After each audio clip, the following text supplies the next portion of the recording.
Alright YouTube, welcome back. This should be part 4. At this point, we've gotten our, we've checked our rifle to make sure it's safe and functional. We have disassembled, cleaned all the cosmoline off, and now we're at the point where we have to basically make some decisions. This is where you weigh out your options. Now when it comes to building sporter rifles, there's pretty much anything under the sun. The options are seemingly endless. Now with a slightly obscure rifle like this, or especially surplus rifles, the aftermarket parts could be shady at best, depending on what you're wanting to do with it. You do end up having a lot of home machinists and home gunsmiths that end up making their own stocks, barrels, triggers, things of the like. What I've decided to go with, in terms of my stock, I ordered a pepper laminate Boyd's stock. This one is unfinished, so we are going to have to finish it. What I'm going to have to do is do some finish inletting on this. We've got some bedding pillars coming from Rock Solid Industries, and we're going to be doing a pillar bedding job on this. Probably not going to work with any bedding epoxy as of right now. I may put a little bit in the tang area to help reinforce it a little bit. I will not cover refinishing of this stock because we've already got a very extensive video series on how to do that. That's my stock choice. The trigger I'm using is a roller ball adjustable trigger, and basically it has this little steel ball bearing, and it's got a set screw to adjust the depth of the ball bearing. Pretty smooth trigger.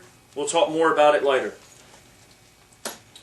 I'm going to be using 1-inch low millet weaver rings, nickel. I also recommend Warren.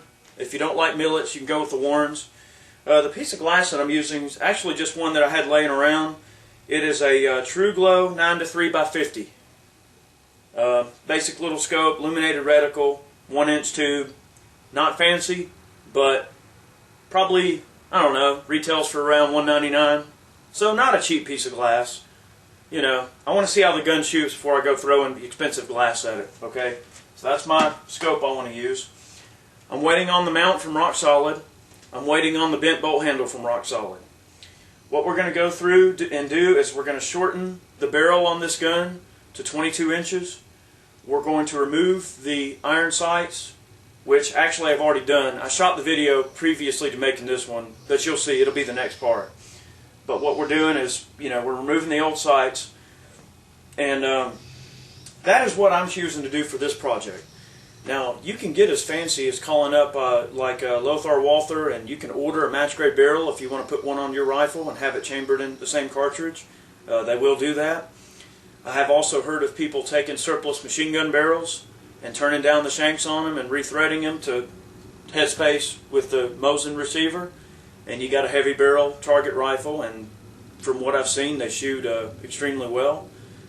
So you do have those options. There's lots of custom stock makers out there, and factory stock makers, which we'll talk more about those in a future video, because we will be doing up another one of these, but we'll be using the ATI components, mainly the ATI scope mount. Now I know the Rock Solid mount is a very superior product to the ATI, but we want to shoot the ATI just to see how it does.